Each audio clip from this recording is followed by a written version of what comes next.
السلام عليكم مصريين قدامى ونفتخر.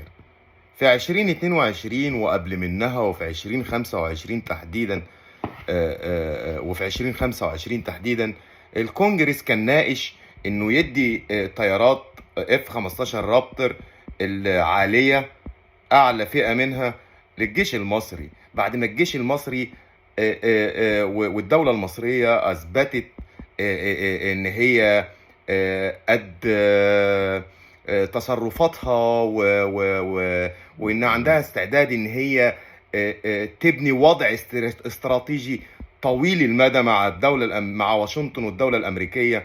واتناقشت المواضيع دي وقعدت اتركنت على الرف. يا ترى اتركنت على الرف ليه؟ هل بيناقشوا ان هم يدونا الاف 35؟ ده تبقى حاجة جميلة يا جماعة، ويبقى رد محترم من دولة محترمة زي امريكا، مع حلفائها زي الدولة المصرية والرئيس عبد الفتاح السيسي وباقي الرؤساء الجايين. وده خلاص بقت حاجة على المدى المفتوح يا جماعة. علاقات استراتيجية، تأمين، والحق لابد من قوة تحميه، والشراكة الاستراتيجية اللي ما بيننا بتأكد على دي، بدليل وجود فخامة الرئيس ترامب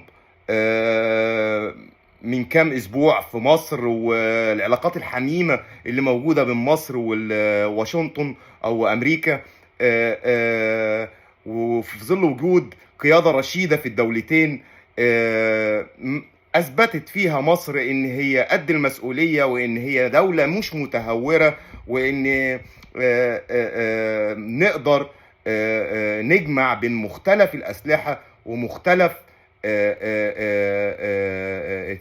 التنوع اللي موجود في الأسلحة عندنا، لأن ما بنعديش حدودنا وما بنستقواش على حد بالكلام ده. فهل الحكماء والعقلاء والأخوياء اللي موجودين في كل دولة قربوا ينفذوا الصفقة الجميلة دي؟ هل وصول الاف 15 رابتر، وهل